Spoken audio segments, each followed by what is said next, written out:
So, Brad the Piper here again, back at you today. I wanted to bring to light something very positive.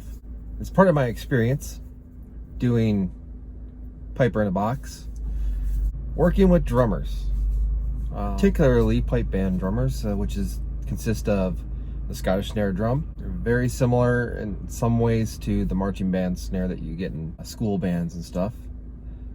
I believe I've done I've done recordings for bass drummers in which my partner Tom did the snare scores on top of what I did as far as the piping goes, and also for tenor drummers.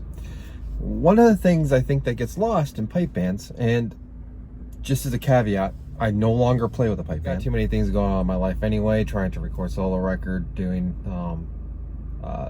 Seven Nation shows, doing my personal thing. Anyway, I want to talk about the drummers in pipe bands though. Something that gets lost, and it might be out of fun, that there's this competition between the pipe corps and the drum corps. Each one saying that one is more important than the other. When a pipe band is hired, it's because of the bagpipes. And I deal with this with solo gigs myself, where someone will request a song that's not typically a bagpipe song. Or tune is what we call them, but something like Shipping Up to Boston, or recently I had Enter Sandman was requested. What I tell everybody is that you've got the melody in your head, but the melody isn't the song, okay, when it comes to stuff like that. And so in that context with pipe bands, people think of bagpipes, they think of pipe bands.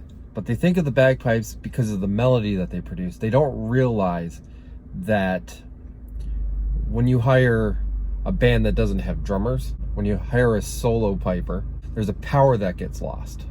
And it's something that section provides, and especially really good sections, because we have the snare drums, which are essentially like snare drums in a drum kit. You have the tenor drums, which are essentially the toms in a drum kit, and you have the bass drum, which is essentially the kick drum in a drum kit. Cymbals, we don't need them because we had the bagpipes providing that percussive atmosphere because of the frequencies at which we play.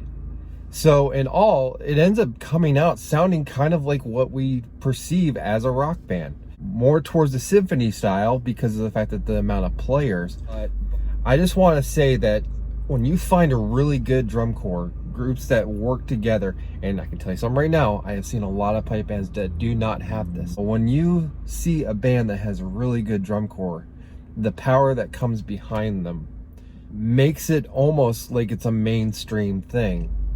And I really hope that at some point pipe bands start marketing themselves in the same way that mainstream acts do, because there's nothing stopping that.